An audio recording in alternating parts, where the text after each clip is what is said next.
All right. Hello, and welcome to episode one of whatever this is. It's a podcast where, and I use that term very lightly, where I talk to marketers, business leaders, creators, and I started it really just to get social media content, quite honestly, for my agency. But I had such a great time in episode one with my great guest, Jamie Young, who was my former employee when we were both at FoodNerd, believe it or not. But had such a great time recording it that I'm really excited to dive in and talk to more people. So I hope you enjoy the first episode. I wanted to jump on and just give a little bit of a intro to the podcast, seeing as I'm brand new to this. I would say as well, if you're listening on Spotify or Apple or anywhere else, if you can and are able to jump over to YouTube, I think that's probably a little bit better of a experience, just because I've cut in some overlays and added some clips for additional context in terms of what we're talking about in the episode. So it might be better if you on there, just a thought, but incredibly thankful if you're listening to the show anywhere else as well. So hope you enjoy and stay tuned for more episodes. Thanks, guys. Okay, Jamie, wow. Thanks so much for being my first guest on whatever this is. Not a Maybe that podcast. Maybe that could be the name, whatever this is, or not a I podcast. like Yeah. whatever this is. I like both of them. Wait, yeah, Whatever I this actually is. really like that. Okay. Perfect. Look at that. The Wait, first 10 seconds, you got the name. So, anyways, Jamie Young, head of marketing at FoodNerd. That is me. Tell us a little bit. Tell all the listeners that we have, the thousands of listeners that are going to tune into this. Millions. Maybe millions. So where you're from Rochester, you went to Fredonia. What was it like, growing up, and how did you kind of navigate and find your way into the marketing world?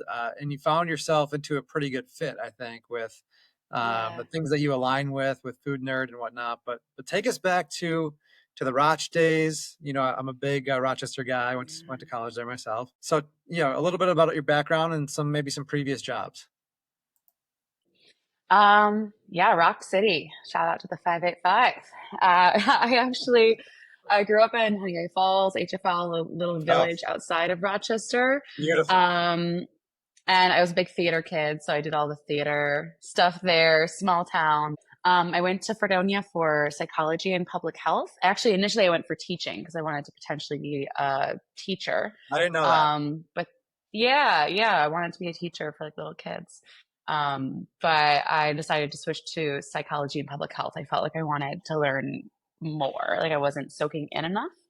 Yeah. So I made the switch, and I feel like those degrees, while I never went into anything psychology or technically public health, I feel like it really helps in the marketing role, especially, and then public health, especially in this type of marketing role. So yeah, there's so much psychology in marketing. Oh yeah, knowing how people think, understanding that kind of realm is really important in marketing. But yeah, so I made that, and then I also did IAN. I was a health coach for a short period of time. So I learned some marketing through there. Like I learned a lot about niche and how niching down can actually help you more in branching out. So I learned some stuff in that kind of year-long course study. And also dove more into plant-based and nutrition kind of methodology. So I did a little bit of that. And then oh God, what did I do with my life? I traveled for a little bit. I worked in a daycare as a lead teacher. I was a professional nanny for a while. I lived in Australia. And so shout out to Brisbane, because they're going to be listening too. Oh yeah. This is a worldwide show. Yeah, it's Mr. Worldwide over here. Yeah.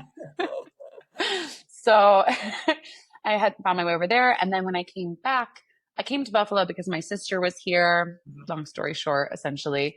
And I remember I was nannying, I was doing odds and ends type jobs. And I was searching around on Instagram and found this plant-based meal prep company. And I was like, oh, I need to be a part of this. Like I need to do something. I don't know, I was 24. I think I was 24-ish. So I just reached out. I was like, how can I help? Like put me to work doing anything. And so I started working there in addition to my nannying gigs. And just for whatever she could pay me. It was FoodNerd. You DM'd, was it you DM'd Sharon? Yeah, No yeah, kidding. yeah. I DM'd Sure, Sharon. I was like, put me to work. I'll do anything. I don't care. So, yeah, um, when I came in, even though I found them through meal prep, they were going through a pivot phase to go into more snack shelf stable. Sharon was starting to innovate, and we'll talk about a lot of that innovation soon. yeah. Um, but that's when I came in. I just started doing marketing. So I really stumbled into it and kind of the social media world. Like I had with my health coaching, I did a little bit of social media stuff there. So I had a little bit of background, but I was really where I was starting was there. Right. And then on and off, I also have experience with I have my own business as a doula as well, and birth and postpartum, which is awesome, and learned a lot about marketing through that, doing that service. What's the name of the But yeah. business? Well, let's plug the business. What's the name? Oh yeah. Seed to sprout care. So it also really Sure. plugs straight into Food Nerd with the sprouts and the seeds. So There you go. Yeah, seed to sprout care. Yeah. everything's So intertwined.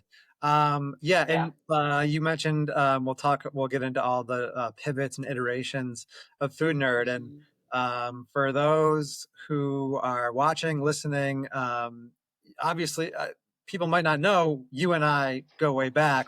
We used to work together at Food Mhm. Nerd, and Yeah. so I wanted to do definitely a little bit of reminiscing about our time there.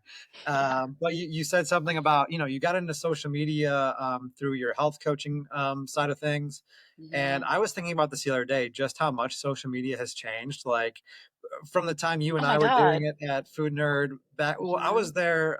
So I was um, there working with you. This was like the midst of COVID. 2019. It Yeah, it was was like, it was 2019, 2020 ish. yes, yeah, yeah. I started doing some consulting stuff like right before COVID hit, and then officially joined the team like literally March or April of 2020. Um, Yeah. and it was Wow. so funny because I was thinking about this, how much the social media landscape has changed, going from like, oh, like just like putting out a good single image, like a post could take anywhere from like, throw up an image, 15, 20 minutes. Obviously you want to be pretty strategic about your caption, and your Right. hashtags still very much mattered at that point. Oh, so many hashtags. Yeah, but obviously now every post for me and my clients takes like an hour to do, because it's like, trying to figure out a real and enticing hook, worrying about the first Yeah. 3 seconds. Captions obviously still Mhm. quite, matter quite a bit. Audio, is the audio on trend? Scheduling out reels is tough too because you're like, is this audio still going to be trending at this point? Like, I kind of am just posting in the moment because of that. Yeah, no doubt. I mean, like, it's so funny too, because I mean, you want to have a social media strategy, obviously, but this could be controversial take. So this might be a hot take, but like a lot of social media, I feel like it's just like vibe marketing, like figuring out what you might see it. You might cut, like, you can't plan for a trend a month ahead of time. Like you Yeah. got to see what's happening right now and capitalize on it in the moment.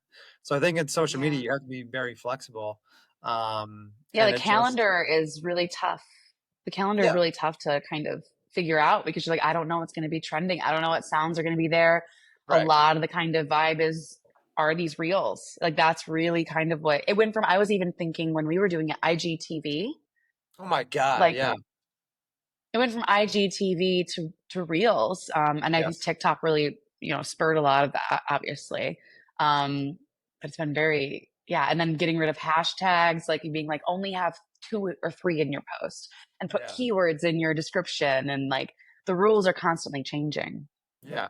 No, I mean, bottom line, I think it helps to have a calendar and like, just a baseline strategy, and like, hitting on all your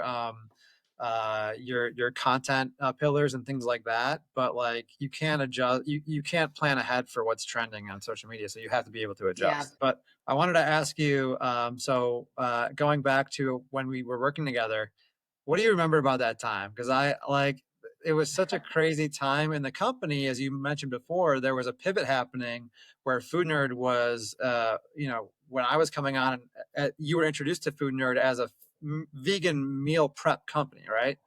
Um, Hmm.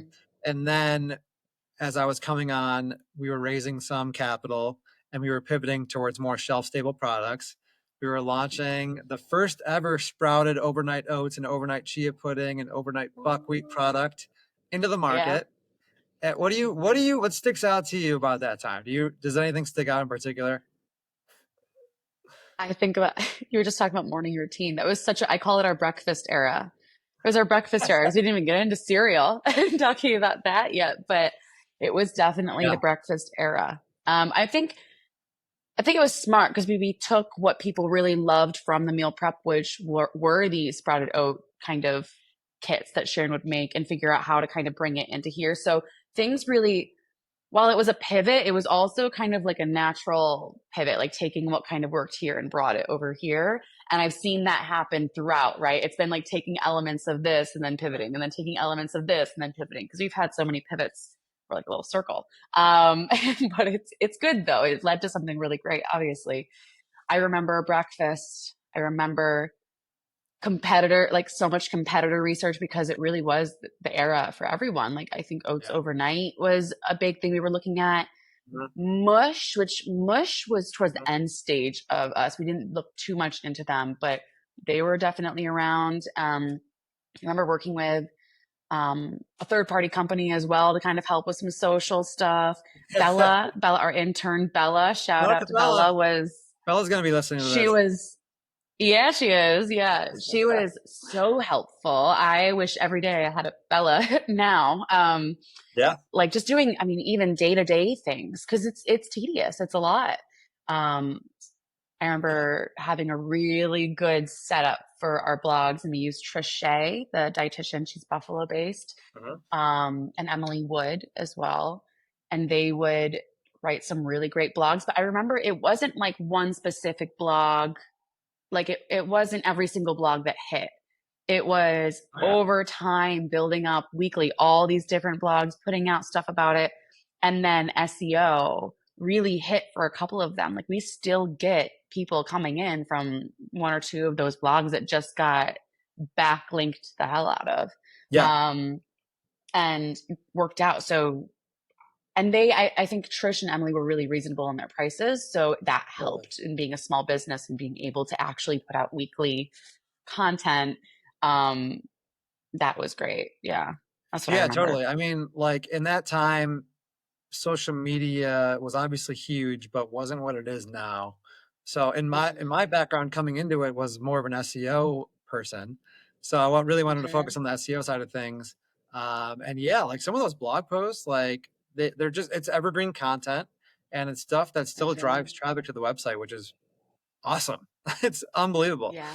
Um, but yeah, just it's just so funny going back and looking at what we had to do as a marketing team for an early stage CPG food company that has definitely unique selling propositions. And like, we Yeah. had selling points that we could hit on, but like the competitors that you mentioned that we were looking at, overnight oats, mush, trying to compete as a early stage startup with no money. We had no money to spend on Yeah. ads. We were bootstrapping the Yeah. thing, It and was like, organic all the way. yeah, yeah, it was so like, and like I think like looking back, we were able to accomplish some really cool things. Like we were able to get featured in Mhm. Forbes, and some Yep. really cool industry publications. There's Veg Out magazine that we had a feature in. Hmm. Um, Yeah. Veg World, Veg Out, yeah, bunch of yeah, those. yeah. Obviously we were able to get some good local press here in the Buffalo area. Hmm. And then you were great with like before, even before like influencer marketing became what it is today, we were able to bring on some pretty cool influencers to help promote the product. Hmm. There was that actor, what was his name? Ali something. Oh Um, my gosh, you're remember right. him? The guy who played the firefighter in Yeah, one of those like drama soapy Grey's Anatomy spinoff shows. I Oh gotta my look this gosh, up. that's right. What was Yeah, his some name? people it really hit with them. And Bellamy, I think this was a little bit after, but Bellamy, I forget her last name, but she was in Scandal. She was the vice president in Scandal. Like I watched that show. That Yeah, was cool. She loved us too. Um, so it was cool to see people who like actually really enjoyed the product, and we found them Oliver somehow Stark. organically. I think Oliver Stark. Oliver Stark. Yes. Thanks for your promotion back in the day. Yeah. Thanks, man. Saving Yeah, and that was lives and helping companies.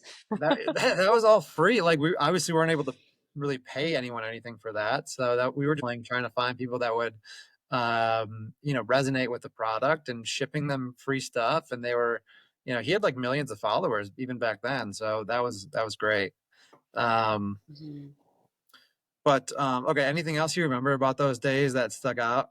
I'm enjoying this reminiscing time. We definitely have people who believed in us and who liked the product and who wanted to help. And I feel like that is so like building a community and having key people who really believe in you, um, can help make all the difference in a small business. Yeah, and I mean, like you said, there's been so many iterations and pivots and things that you take from the last iteration and implement them into, the new era of what you guys are doing. And Hmm. the certainly the community and the people that helped you guys get there, like, are all a part of the journey and all a part of the story.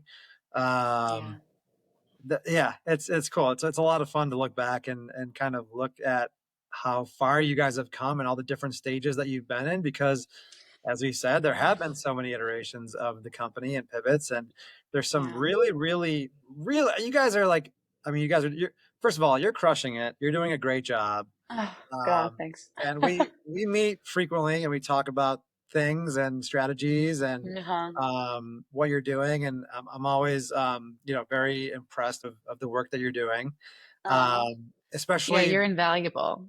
of I stuff. need it. I need a sounding board. Like Yes. and I feel like you know a little bit about FoodNerd, so it's nice to be able to say, whether it's my grievances of certain things that didn't work, or it's my successes of things that I'm like, oh my gosh, that worked. I didn't even know it was going to, or ideas of kind of the day-to-day how to. Because again, I didn't go to school for this, and I'm really learning as I go. And people, I mean, you have been just so helpful and kind of I'll have an idea. And I think I have a good strategy, but actually figuring out how to implement it is the part where I'm like, wait, okay, what is the tool? Like what are you doing? How are you getting here?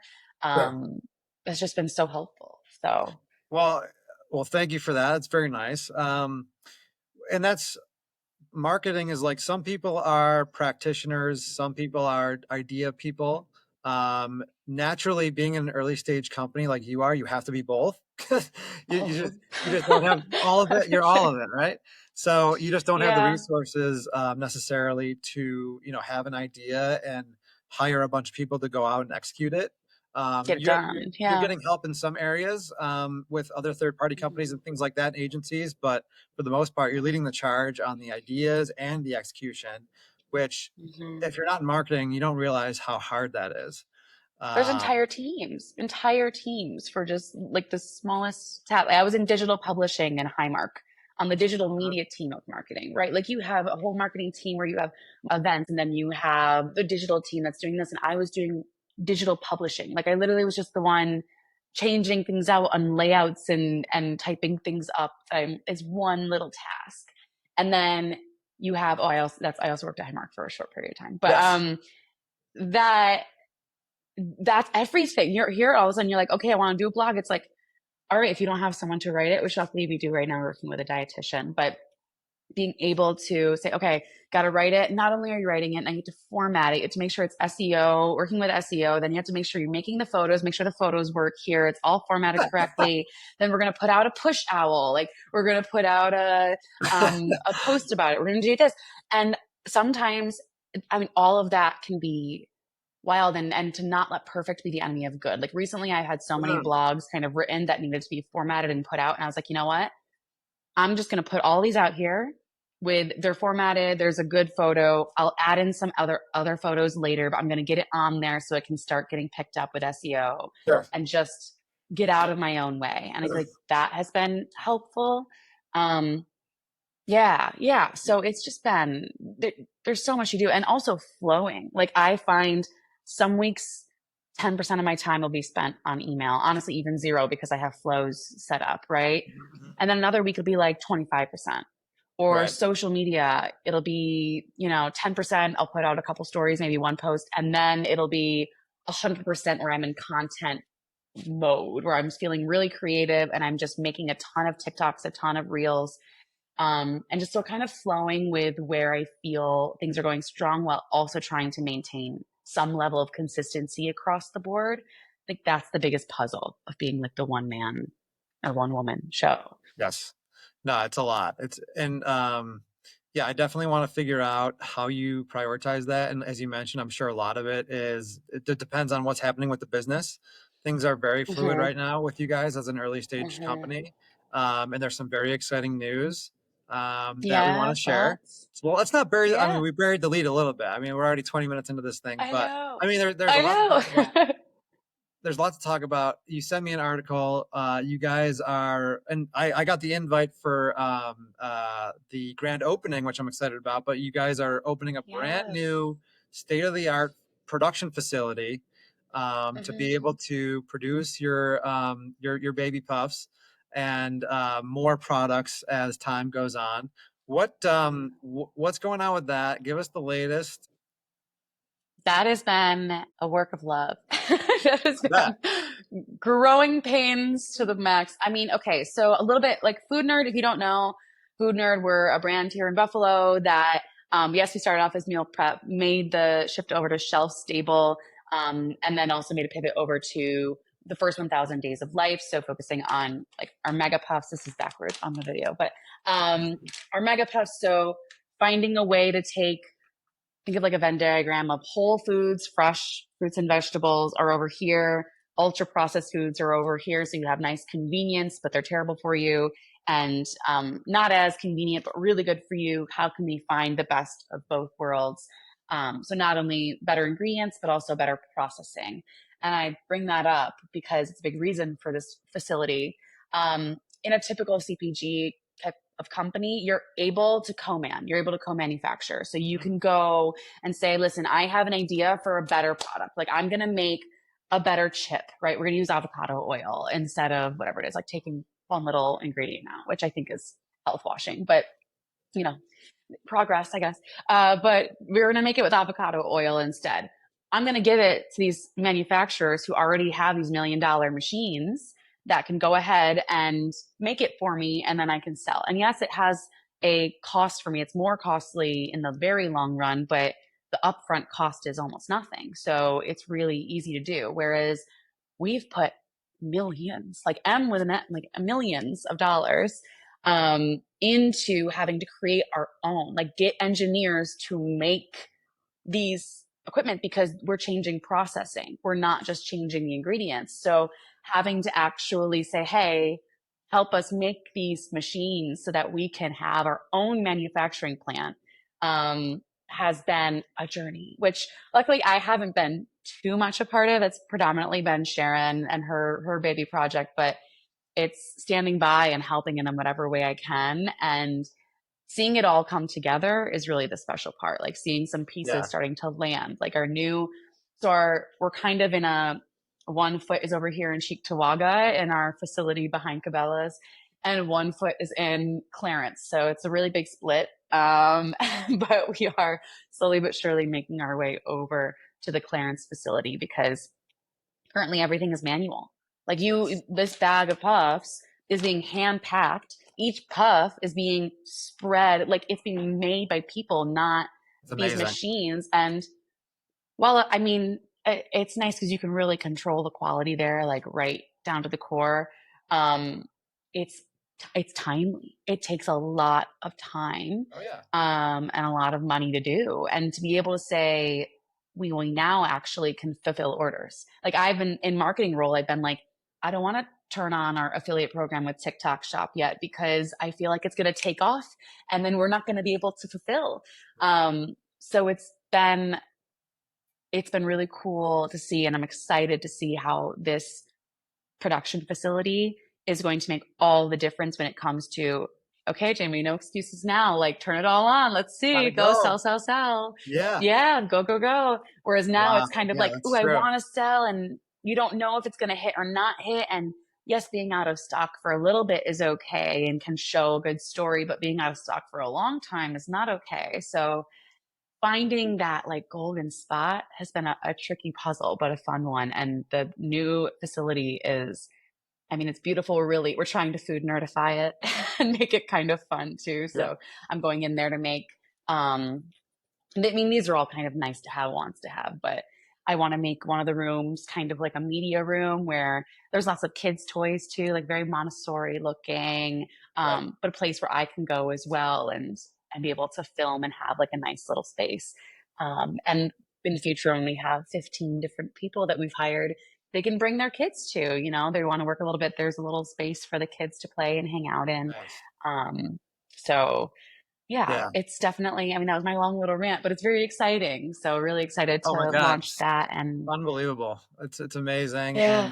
And yeah, I mean, you mentioned something really important that I want to go back to it, which is, yeah, most companies, if you have an idea, you have an idea for a brand or for a product, you can go out and find a co-manufacturer who has the production Mhm, equipment and you can share the equipment and they can run it for you. mhm. And you just have to be the branding and the marketing on top of that, right? But Right. Food Nerd is reinventing how food processing is done, right? And I want to kind of get into this and like, so talk to us a little bit about, first of all, what a big selling point or talking point when we were working together was, and I just looked this back up because I had to refresh the numbers on myself.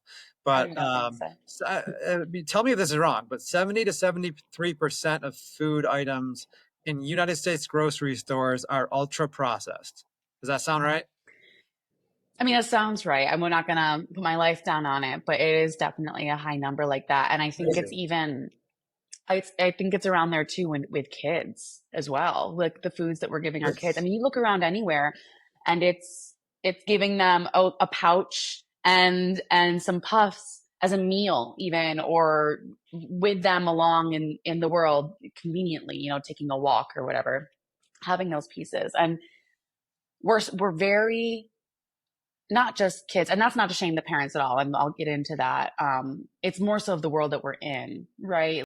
I think every single mom and dad would love to be home making every single meal and snack from scratch at home. Like, what is it, the trad wife or whatever the thing is on I TikTok? don't know. I think everyone would love to do that, but not everybody's circumstances allow for that to happen, Right. which is, I mean, Sharon came into this. She was making a lot of stuff for Caleb, her son, which was part of the big reason for the pivot over to baby toddler when she got pregnant and she started to look at like, oh my God, these Cheetos and these Gerber little crunchies are the same, like 90% the same ingredients and the same exact Wow. processing. Like it's just putting a different, I'm throwing out numbers, but relatively close to that. Like look at the ingredients, and the processing is the same.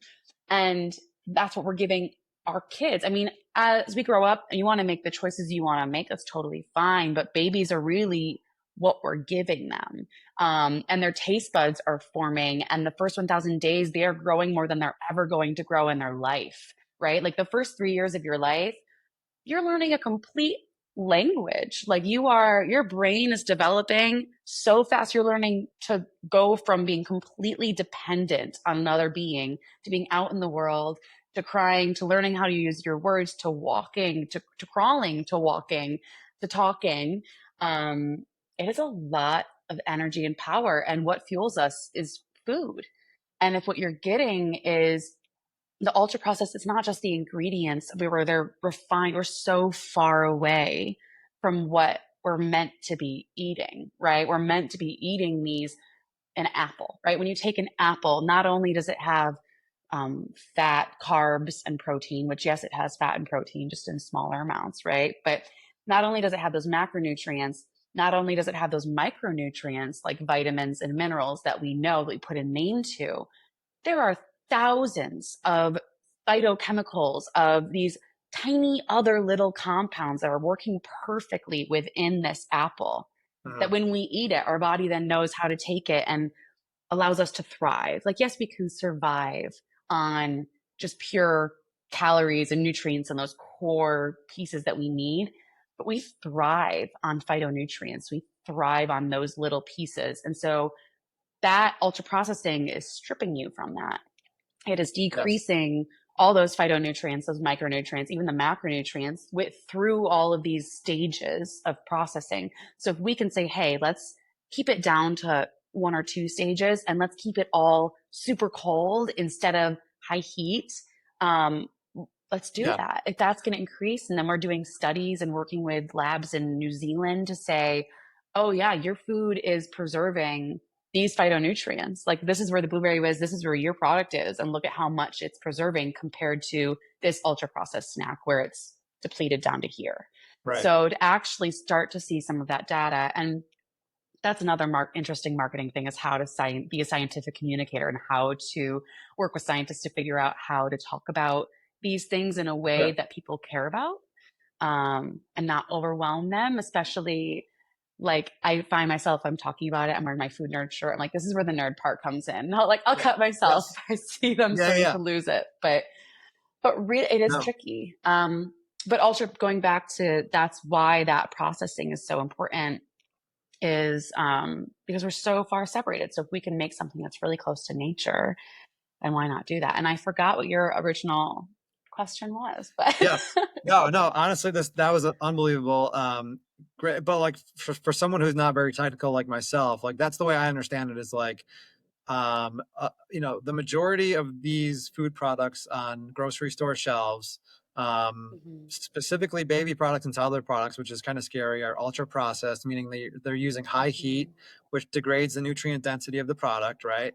So Food Nerd is coming Mhm. in and reinventing the process, and has patented or patent pending something In called, process, yeah. in the process of patenting something called nutrient lock cold processing, which Mhm. doesn't use high heat to blast away all the nutrient density of the Mhm. product, but again, just uses cold temperatures so that everything stays locked in together, Yeah. and all of that nutrient density is maintained into a shelf stable product, which isn't really happening right now anywhere else in any other product. From what I've seen, maybe there's a few. Um, Mhm. so in that sense, you guys are not only selling a great product, but you're positioning Food Nerd as a food tech company, that could Mhm. potentially probably go out and like license this technology to other Right. food B2B. manufacturers and food products and things like that. Is that right? Yeah. Yeah. And Amazing. experimenting with that B2B process. And I think we dabbled with it a little bit. And we might still be in the process of some things, but it's also been tough because, again, small team. We don't have a team just doing B2B. So It's and we unbelievable. don't have a ton of space in the back to be making things when we're really trying to focus. I mean, that was another part of the pivot to just doing baby toddler 1,000 days and really repositioning there, was focusing on, like, let's focus on this and get Yeah. this one done. Because then things are kind of split, and it's not just the attention, the marketing that's split. It's the production space. We only have so much room. We only have so many people back there. Shout out to our production workers, Kelly, Gabby, and Joe. We're really making all of this happen. But that, yeah, I mean, you only have so much space and so much, so you clear it out, be in one, succeed, prove out your concept with this one. That's really what we've learned from across the way, is, okay, we're going to prove this one out. But down the line, yeah, something that when we can say, yeah, sure, let's work with you. Let's find a way to figure this out, to do something. Maybe it's just powered by Food Nerd. Maybe it's, what kind of way it's going to look like. Maybe it's white labeling, who knows? But the goal really is to make this the new standard for a lot of ultra processed foods, right? Um, Yeah. and because we want what's best for our kids. We want what's best for everyone. We want everyone to be healthier and happier, and especially our kids, like all kids. It's not even really of course it's business. Like, business is business, but it really is coming out of a mission of wanting better for the Yeah. health of our kids. So whatever way we can do that, we're going to try. That's well said, and I think like, I had a question that you kind of answered a little bit, but like, I mean, how do you position your puffs, food puffs, against some of the other puffs that are out there in the market that are just the market leaders? If Yeah. every parent has Gerber puffs, they just probably go gravitate towards that, when they go to the Yeah. grocery store, just because of the brand and all the dollars that are Hmm. behind that. So like, are you thinking about that? I mean, Hmm. you guys obviously can't compete from a ad spend, Yeah. marketing spend, position, but like, do you think about that at all? You're like, oh my God, I got to go up against Mhm. Gerber and this huge company. Like, what do you, how do you kind of differentiate? Or, I mean, obviously you probably Yeah. try to talk about the things we just talked about, but how do you think about that? Yeah, I guess to your point there. I try to think it's rather than psych myself out on how big they are, I try to remember how the benefits of being so intimate and small. It's kind of like when you're looking at a micro or a macro influencer. Like, yes, macro has a lot of eyes on them, but it's not as intimate of a space. Whereas micro influencers are very like their community is their community. And so I try to look at us as being like a little micro influencer that we have our own community. We're very intimate. It's this nice little space. So like first I kind of relish in that positive area. But yeah, there are the realities of, okay, how do you compete against this? And I think I think we're right in line with market trends because if you really look at, I mean, I was looking at SPINS data recently, and baby and toddler parents are the ones who are really pushing the natural push because it's Mhm. easier to make healthier decisions for our babies and little ones than it is for ourselves because we don't have to make the change. We know what we're feeding our kids. We're like, oh yeah, you need to eat your fruits and vegetables. And we can get into the psychology of how they're going to be watching you and what you do. But for the cases of this, when it comes to on the shelf in the market, there's growth of like 6% or something year over year on natural baby foods, on like more innovative pieces people are looking at. Like you have brands like Once Upon a Farm, Amara, other different competitors that I really look at Serenity Kids as our competitor over Gerber. I don't look at them as really our competitor. I'm looking Got at it. some other innovative coming up people who are really focusing on that um, of science and saying, oh, look at all the testing we're doing Sure. for on our pups. Like Clean Label Project is really huge. Like we're Clean Label certified, which means we test for heavy metals in our puffs to make sure that they are sorry, I felt like my cat was going to jump up on here. Well, We test for heavy yeah, we test for heavy metals um, to make sure they meet a certain threshold because heavy metals are in the soil, they're all around us. Can't really not have them in there completely, but what can we do to make sure that those levels are low? And European standards tend to be a little bit, oh, yep, there he is, there we go. tend to be a little bit higher. Yeah, I knew it was coming. He was looking like he was scheming. I'm gonna go down. It's my little fat boy. Who He's a is good little this? fat boy. Who do we have here? This is Tofu. This is To- Tofu oh or my God, great name. Poofy. Yeah. This is Oh, look at he's gonna steal the show. not only do we have our first multi-guest episode, two guests. Yay! Yay! Okay. Um, Um, that's no, that there you go. that's really well. That makes total sense. Yeah, thinking about the Mhm. more contemporary brands that are more Yeah. in line with the messaging that you guys are putting out there as well. And I'm sure Mhm. there's probably room for collaboration as well. I know that, like you said, you looked at some of those brands, and I think you may have even reached out to a few. And just you guys are all in a very admirable spot to want to be doing what you're doing and making sure Mhm. that our toddlers' first 1,000 days of life are supported by great nutrient dense food products. So I'm sure there's Mhm. lots of room of collaboration for that. Um, Yeah, and it's like trying to make it's a I feel it's I mean, yes, we do comparisons, right? Of course you do. You have to do that, but I also feel like it's a yes and situation. I feel like we all want what's best for our kids and there's so much room. So sometimes it's hard competing because you're like, well, you're really good too and I want this to get out to everybody because we really care about the yeah, kids. And but I do think that we have a very unique thing of our cold processing, the sprouting, like the seeds that we use using broccoli seeds, like no other one is using broccoli seeds. We really do have a very innovative product that there's nothing exactly like it. There's some things that maybe are kind of similar, but there's nothing exactly like it. So while I think we have competitors, the overall product, I'm like, is very different. It's not like you're a chip company going against another chip company. It's there are very unique pieces. So it's more so about finding what's hitting with people because I think while the processing is really cool, what has really hit parents is oh my gosh, 100% of my fruits, 100% of my toddler's fruits and right. vegetables in one bag. Like we're actually changing our packaging very little. It's still going to have the similar vibe, but Okay. to say 100%, Yep. and to make that call out because parents are going to be like, what? like how? And then turn around, get more intrigued and have that piece. But that has been just market research of seeing what people are responding to. You're a mom who got 4 hours of sleep because you have a newborn and a 2-year-old, and you don't, at the end of the day, really care. You just want them to eat it. You want to know that it's healthy. It has all the things. So at the end of the day, you're not sitting in bed like, oh my God, did they get enough protein? They did not eat dinner. Like they refused to eat Mm. what was in front of them. Like, how do I do this? You were dealing with so many other things, and dads too. I don't want to disclude dads, but they're feeling it as well. But a lot of our clientele tend to be moms. And having that kind of feeling, you just want to know, okay, this is going to make me, my kid had a bag of this, or they had half a bag of this. I know that they got chia seeds, flax seed, broccoli seed, like pumpkin seeds, all sprouted in their diet. Like that's good Yeah. for them. Like, Yes.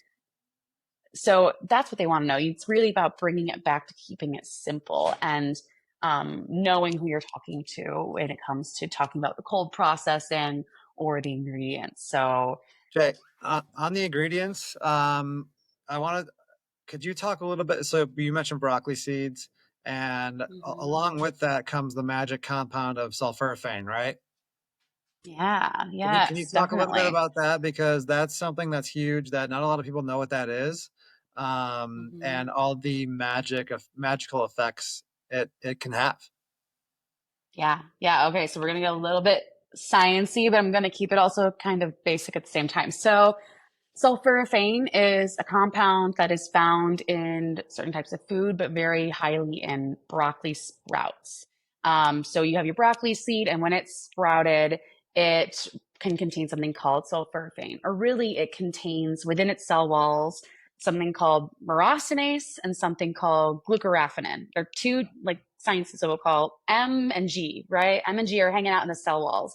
And then when those cell walls burst, so when they're chewed or ground together, it opens up and they come together and they make something called sulforaphane. Okay. So it's not necessarily like it's just sulforaphane on its own. Right. It's two compounds that make something, Got it. or two pieces that I'm not using the right science words, not claiming to, but That helps two for me. pieces that make another piece. Yeah, of sulforaphane.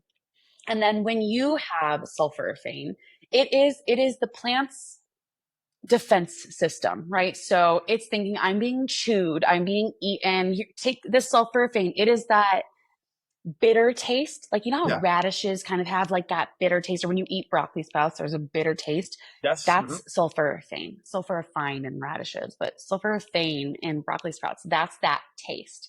And so it's not necessarily that sulforaphane is like is good for you on its own. Just it's not like it's an antioxidant or vitamin C, like how that's good for you and your body takes it and it's like, oh, thank you. It basically upregulates your own body to do good things, is what Yeah. I'll is kind of how I'll break it down. It activates Yeah. something called the NRF2 keep pathway that then upregulates all of your immune systems, your anti-cancer type systems, to really kick into gear and help your body.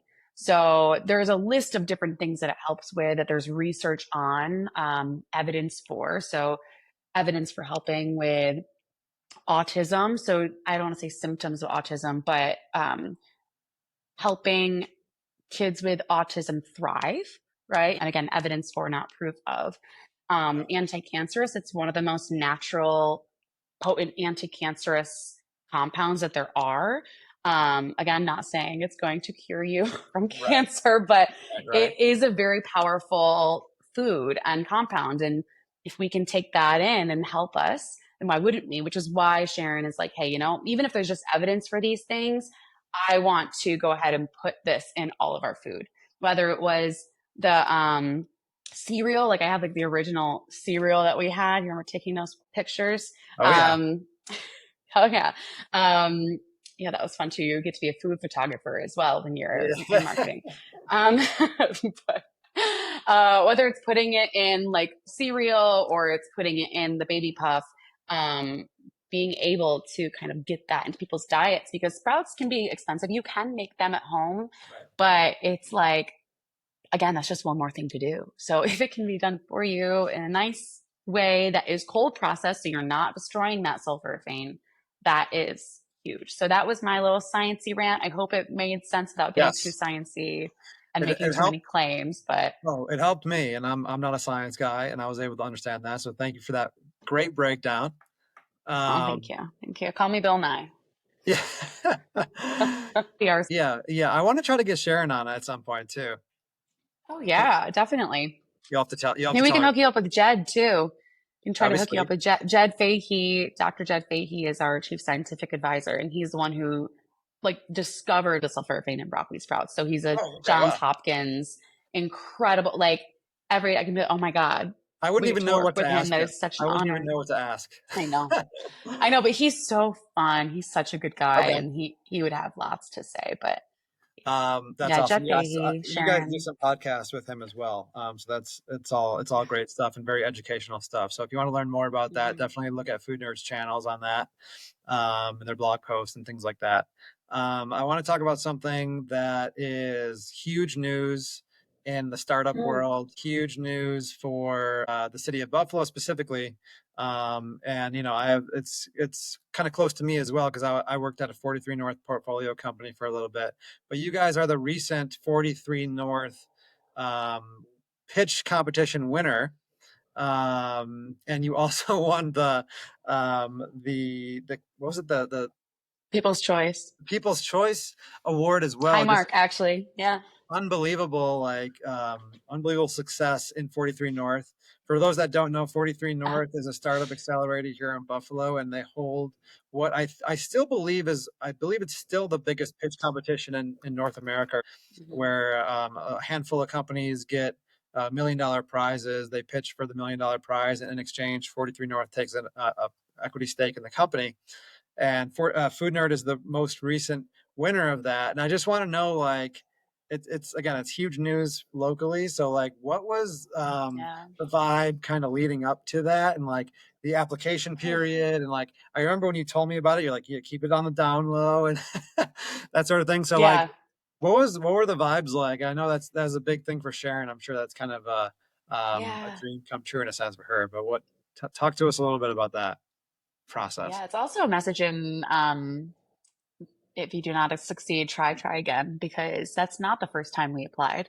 Okay, We've applied several of times. You know, gotcha. Sharon is just like, just push, go, try again, find a different angle, find a different piece of like what's going to fit. Because we talked about our business having so many different pivots, still having the same central goal of Sharon used to always say feeding the world, right? Like she really wants to make good food for all people and help people get healthier.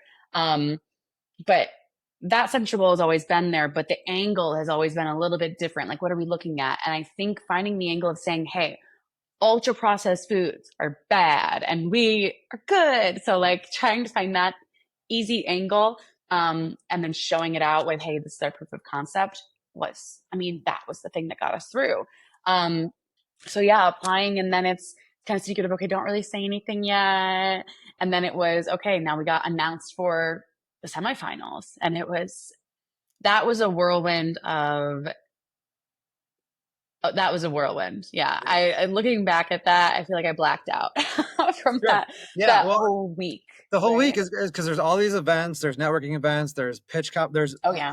preliminary pitch competitions to be able to get to the finals, Hmm. which is, you know, you were in the semifinals and you were able to advance to the Yeah. finals. And There's like it's just 28 people, I think, or 20. okay. I don't remember how many people were in the semifinals. Yeah. 16? Something like that. Yeah. And Hmm. then so yeah, so it's just crazy, right? And it's in a way like it's did it take you away from your like the tasks at hand, as far as like the day-to-day marketing sort of thing? But obviously that's a Yeah, of huge priority course. for the company. But you're like, as a marketer, Yeah. you're thinking like, oh, like I have these tasks that I have to do. But again, things are always changing in an early stage Yeah. startup. There's a lot of good Well, chaos. So, I think that circles back to that the intimacy that I was talking about in the community because I leaned into social in those moments. So I was like, yes, I'm not talking about the pus, I'm talking about the company, I'm talking about our story, and this is a perfect time for that.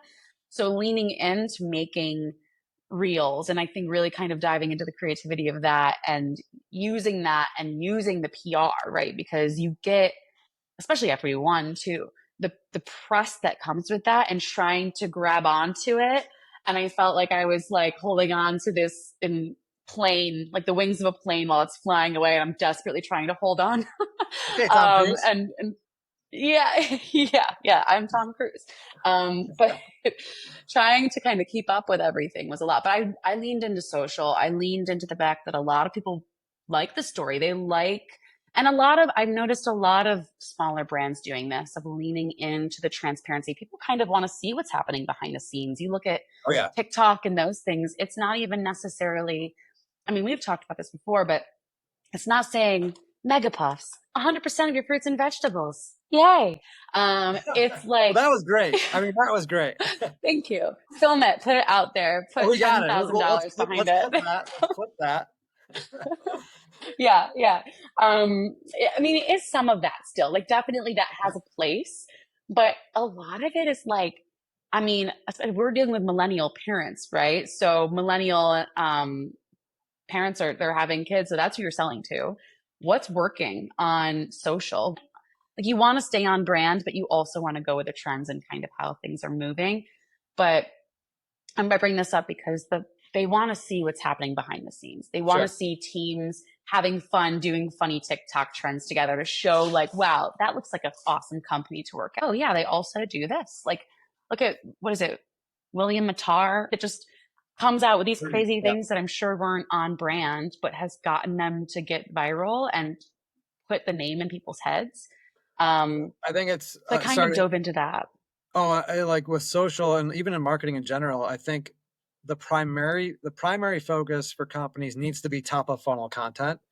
And because that's just how you get people into your funnel. Like that's it. Yeah. I mean, I heard something recently. It's like you should have a mix of like 2-2-1. Like, two. Say if you put, I guess, 5 posts out, this person was talking about a week. 2 of them should be top of funnel, 2 should be sort of middle of the funnel, and then 1 more salesy bottom of funnel.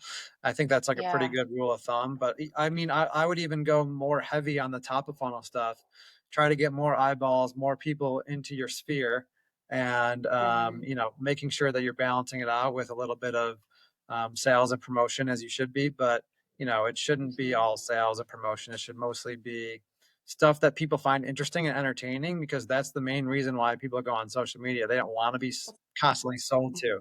They want to be entertained and be maybe a part of a story. So if you could take them behind the scenes and document the founder's journey and the journey as a company as you go through all these crazy, exciting growth phases, it's very intriguing for people. Yeah, like getting those moments, like getting those, I think the emotional moments too are huge. And people like that. I mean, people like things that make them laugh. People like things that make them cry. I mean, you go to TikTok, you're all the emotions are constantly showing you. Like, people are like, I'm crying 1 second, and then the next second I'm laughing, the next second I'm inspired. Like, it's just, I mean, it's so much for people. But as a marketing, you're like, okay, how can I tap into that here? Like Sharon's story of talking about, I grew up walking to a food bank with my mom, who was homeless shortly before, and then we did like that story, and then being able to say, now I'm in Tops. I'm in the same Tops that I shopped at as a little kid. So this is such a full circle moment for me, because this is literally the Tops that I used to shop at with my mom when I was little. And today, you can now buy FoodNerd here for your babies, and I'm so proud. Oh, there it is, I see it.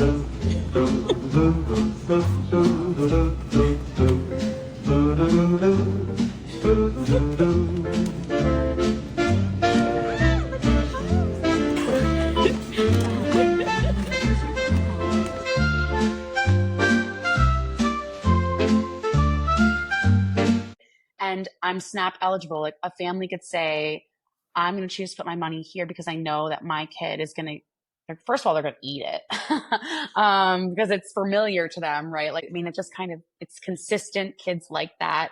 But it's also good for them. So the fact that she can say, I have that, and then see somebody, like, I got a moment where we were in Tops for the first time, and we were in her Tops that she shopped at. And we were just kind of chatting in the aisle because it was on end cap. It still is on end cap. And this little girl was just looking, and she was like, oh, what are these, Mom? And like looking at it, and then was there, and then looked up at Sharon. because we're just talking, and I like looked over and noticed this, looked up at Sharon. Sharon has the FoodNerd shirt on, looks back down at the package, looks at Sharon again, and I go, she made those, and she just looked like, and she That's was like, awesome. she got more. And then Sharon took a moment and like was trying not to cry because like how beautiful is that? And to be able to show that to people, it does so Yes. much. Like marketing really is storytelling. There you go. Yeah, I know. I saw that. That was awesome. And then I also loved Mhm. the post. Like I think it was like right after you guys won the $1 million prize from 43 North, and it was a great like first hook, which was like I think it was like we just won one point zero Oh two yeah, $1 five million. million dollars. Yeah. We got a ton of engagement. I think that hook was like Hmm. super captivating and engaging. And then Yeah. there was I think there was a picture of Sharon hugging her mom. So that was a great Hmm. post piece of content that you put out there, which was, a little bit of storytelling, but also um, it kind of compiled all the great elements of a great social media post, which is you had a great hook to reel people in, a great piece of creative, which was engaging and it Hmm. told the story. So yeah, that was a great post.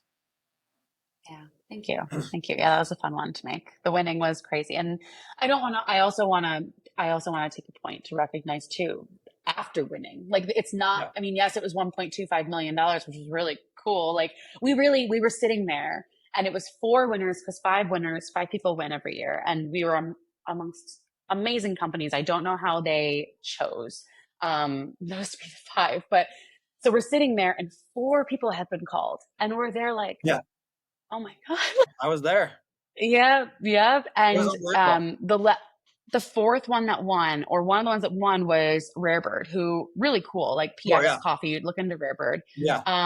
But they're a CPG company and Mhm. everyone else is AI. And so I think we were kind of thinking in our head, like strategy wise, oh my God, is there only room for one CPG Uh, company? Like, I see. did we not get it? And because everyone was so amazing, you're thinking there's no way.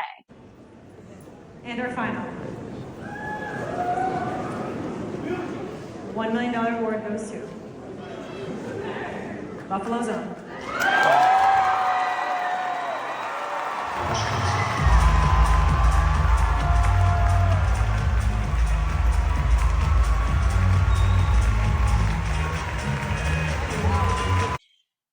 And then they called our name and I didn't know where to film. I was like, do I film here? Do I film the reactions? Like, where do I film? Um, and I'm having my own reaction. So like that was just crazy. And then her family being there and the chaos on stage, like, and then the people's choice from the governor, like Yeah. that was really cool. Um, yeah, and it was funny because they sent out the link to do the voting, and I was like sending it to all my friends, but it was over before they couldn't even get on it, and Oh we yeah. still won, so it was cool. Yeah, it's amazing. Yeah, it Um, was a lot of fun. It was a great event. It was very dramatic at the end. mhm, It was so cool to be at, to hear that announcement. yeah, And then, 43 North is a great, obviously a great accelerator and just an yeah, unbelievable, thing that we have in Buffalo that we're so lucky to have in our yeah, backyard to be able to contribute to the and they have economic. Yeah. yeah they Oh, have applications coming up to do it again because oh, there you again go. it really isn't just the $1 million. It's not just that. It really is. I mean, having that, they basically took the smartest people and put them in a room, and then they're like, okay, how can we help you? Well, Like that's what I it's want. not. Yeah, that's what I want to ask Yeah. you about is like, so now you're in there and Hmm. like, and they have a great team, and how have they been able to support you and Hmm. like what the onboarding and things like that? And you talked to me Yeah. about some of this stuff separately, but it sounds like they've really been a help, especially from the marketing side of things. So much help. So much help. I mean, there's the community wide, right? Like first they get everyone together in the Y10 cohort. They really try to make it feel like family, right? And they're bringing you all these events, like let's do all these kind of networking or bonding, really. Yeah, Bonding events where we're kind of getting together, these breakfast, different pieces. And they constantly have those things going. But they're always asking how to support. I mean, you do monthly meetings with them. So monthly meetings kind of talk about your goals, what you need, how they can help you. It's not just like an investor that's coming in and saying, here's $1 million, bye. Like right, it's right. someone who's saying, here's $1 million. Now, how else can we support you? I mean, from offering everything from photography, videography to, I mean, Christian is their head of marketing. He recently promoted or name changed to like the head of marketing kind of. has been invaluable to me as well. Being able to say, and press, especially PR, because trying, especially the tops stuff, I was like, okay, I've written a couple of press releases, but like, okay, how do I work with this? Or what is the best method? Or connections, the connections that they have, that then they can be like, we're close to this person, we can make an intro. Or, you know, it's not like they're necessarily doing things for you, but they are connecting you to everything and saying, how can we plug in? So the event we have coming up, they helped me so much in knowing, I was saying, okay, these are the things I want to do. This is what I think. What do you think of this plan? Where, you know, like, help validate me. So I know, I know my mind is on the right track, but also please, more so, what ideas do you have to come in here and say, oh, like, yes, and like, let's add this part, or, oh, yep, you don't want to do that way. I mean, you could, but these are kind of the drawbacks here. What are the alternatives, the benefits, risks, alternatives? They're really good at shaping that.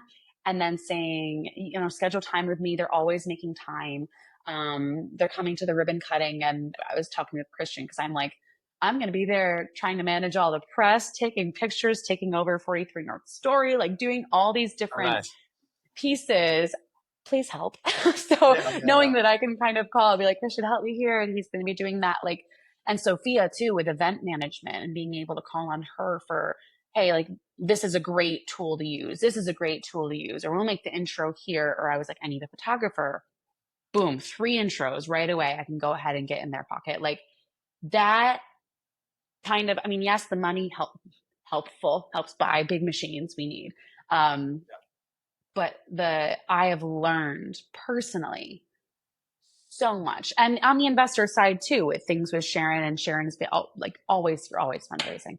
But helping with that, and helping to find more investors, and saying, oh, how can we help here? How is this going? A sounding board, like being able to talk with the other companies there. Like, it's a community. It's not just you. And being in Seneca One, like all those pieces, so fortunate to be in Buffalo. So fortunate to have this here in Buffalo, and everyone should apply. That's awesome. That is great. And we honestly, I know we're kind of over the hour. Are you okay to go a couple more minutes? Because there's a couple more things I want to ask. All right, sweet. And we kind of glazed over it, but there was a big announcement that that FoodNerd products were we kind of missed over now that. in 50 plus Tops locations. Amazing milestone for the company. I guess that's great in and of itself. You told that great story about the girl looking at the product and seeing Sharon. But at the time too, you were doing a lot of work behind the scenes, promoting that, and you were able to get some really good reach out of it PR wise. What was your PR strategy like? In terms of writing the press release, doing your pitching, like, what was the process behind that?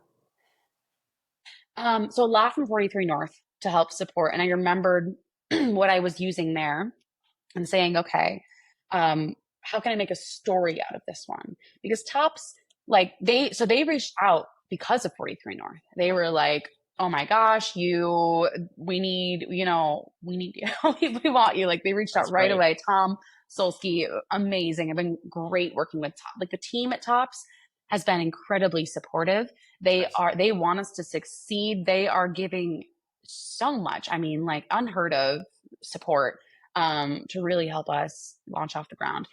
So very, very grateful. And Tops is also an interesting, because I mean, you think our product, you think Sprouts, literally Sprouts, Whole Foods, like that kind of feel. So how can we then take and be like, okay, let's go over to Tops. How can we really run a story here that's going to make it special, and like niche it down a little bit? Because obviously, yes, very healthy baby pups, woohoo, and they are premium, and they're in Tops.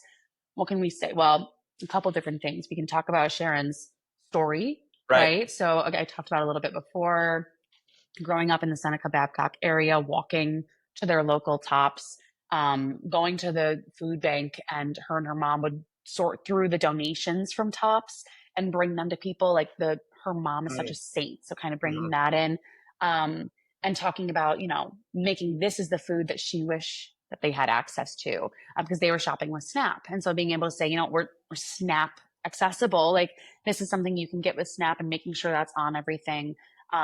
too. So you have the story, you have being very snap forward, and then you have they don't have a giant baby aisle. So being able to stand out and saying, okay, people, regardless of where they're shopping, want what's best for their baby. So how do we make that notable? So focusing on those stories, putting out the press release. I sent out I have a media list, and then Christian and them have media lists as well, figuring out, like, this is my first time figuring out, okay, how do exclusives work? Like, how do you do this? Do you email these people individually? Is it in a BCC? Like, how do you still do the newsroom if you're also reaching out to a personal contact? Like, there's those little pieces that they can kind of help you string together. So we felt like Channel 2 was a good one to start with. So we were able to work with Channel 2, but you're able to launch with that and then be able to say, okay, push out to the rest of everybody else and reminding them, getting that press. Daytime Buffalo, we went on there when we did 43 North, so being able to have kind of an updated story and to talk about with Chelsea is always fun. But it was cool because we were also advertising our samplings. So we did a lot of samplings in the store, which I think in person, that was one thing I didn't touch on. But when it comes to like methods of putting things out, whether it's social, email, etc., sampling, especially with a toddler baby food, is huge because parents, again, are like, $5 on something that I don't know if I'm going to have to throw out because my kid's not going to like. They're picky. I don't know. But if you can go and try it, here's a sticker. Do you want a sticker? And then you ask mom or dad, like, can they try a puff? And then you're able to kind of get them to try. While they're trying, you're explaining to mom kind of what it is. Mom looks over, see her kid eating more than one and like asking for more. And they're like, okay, or are they? Right? That's all you need to see and hear. It's good for them. They like it. It's made right here in Buffalo. Boom. That's it. Yeah. So the strategy was reaching out to Christian, figuring out channels, airing an exclusive, offering follow-ups of a sampling where they can actually meet us in person, meeting the founder, and then running social about it, of course, again, around the story. So social around, here's this with Tops. Tops was also doing a couple stories with us, which was super helpful. We made a couple pieces of content with them, partnering there, but a lot of organic. And then we're going to be rolling out some ads. We're trying out some paid advertising on a lower scale just to see how it compares with just organic, to see if it's something that we invest further in. So yeah, it's been huge. It's been really big. It's unbelievable. You guys are doing awesome work.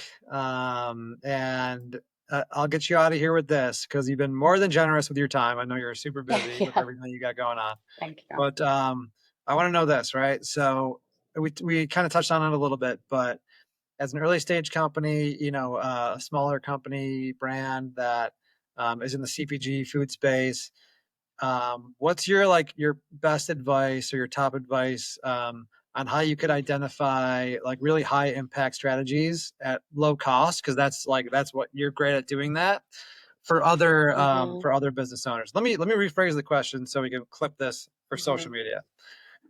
All right.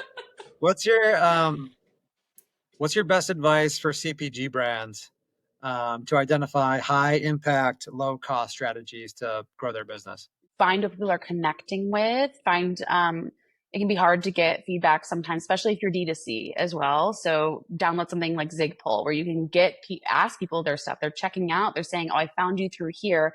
These are my comments if they have anything. Like that's an automatic kind of survey that you're getting all the time to see, okay, this is what's working. Try everything. Start with what you want to try. Go with what you're passionate about and say, I'm going to go in on this and see how it works. And if you're doing it for a while and it's not working out too well, try a couple other things, see what's hitting. But I think follow your passion as well, because if you're passionate about it, your authenticity is going to shine through. Because maybe I'm thinking too, because of a lot of connecting, a lot of things that have worked with us have been in person or social where it's connecting with people, that has worked. So that's where I feel like the authenticity and it's all organic. But I would say overall, try everything, see how it works. Set up a couple flows in email, things that you maybe don't like. Like I don't love to do email, but if I set up some flows, it's going to work through. And if I see if it's working, I'm going to be like, okay, I'm going to make sure that that flow is always up to date, or I'm going to maybe go in a little bit more on that. Pay attention to the data, pay attention to what people are saying. Reviews are everything. Surveys are great. But Zigpoll has been a huge game changer for us when it comes to D2C and getting feedback from people of where they heard about us, what they think, etc. Yeah, I haven't heard of that. Yeah, that's cool. That's great advice. Yeah, I love that point. I think, you hear these people talking about like, oh, SEO is dead, or direct mail is dead, or something like that. But like, it, to your point, if you seek out the channel that you're the best at, or I think you can make anything work. I think you can make SEO work if you wanted to, if you're damn good at it. You can make direct mail work if you mailed out something that's super disruptive and different and really catches people's eyes. Like, it's really the content of it that matters. And showcasing again that authenticity is huge when it comes to certain platforms like getting social media, for creative. sure. Yeah, exactly. There's so much more that maybe we could do a part 2 at some point, because there's more that I wanted to ask you, but I don't want to take up any more time. And I'm sure we'll chat again soon in our little coffee chat. But but listen, I wanted to say thank you so much. This was awesome. I had a lot of fun. Thank you for being the first guest on whatever this is. Whatever this I is. think I like that. I think love I like it. that. I love that a lot. I think that's a winner. Okay. I think All that's right, a sounds winner. good. So, all right. Well, I'm gonna. Okay. Well, let's sign it off with that. I'm gonna stop the recording. Jay, thanks again so much. Hey, it's Kyle. Welcome to episode 1 of whatever this is. This is a podcast, and I use that term extremely lightly, where I talk to marketers, business leaders, content creators, artists, and I'm really excited to dive in. I mean, I mainly started this to have social media content, quite honestly, for my agency. But I had a great time in episode 1 with my first guest, Jamie Young, who's a friend of mine who I've known for a long time since we both were employees at FoodNerd. And she was my employee, believe it or not. Now she's running the show there in terms of the marketing, and she's doing great stuff. FoodNerd is a company based here in Buffalo, New York. They're a recent recipient of 43 North investment. They're a food tech company that specializes in making products, some of the most nutrient dense products on the market for the first 1,000 days of life for your baby and toddler. And some of the things they're doing are really incredible. They're kind of reinventing and disrupting how food manufacturing is done. They've just moved into a brand new facility here in Buffalo with specialty equipment, all custom made to fit the needs of their processing and their methodology. We get into a lot of interesting topics, so I just wanted to, really jump on here and do this little cold open and intro the podcast a little bit. And that, again, that term makes me cringe a little bit. I wasn't even sure what to call this show, but we figured it out within the first minute of the episode, so that was a fun little thing. But yeah, I would say too, if you're listening to this, maybe go over to YouTube, and just because the way I've edited it, I kind of overlaid some clips and things to provide a little bit more context of what we're actually talking about in the episode. So check it out over on YouTube. Obviously, I appreciate it. Obviously, if you're listening to Spotify or Apple or wherever else, but I want to try to make this more of a visual thing. And yeah, enjoy the episode, guys. I can't wait to have more people on, and let me know what you think.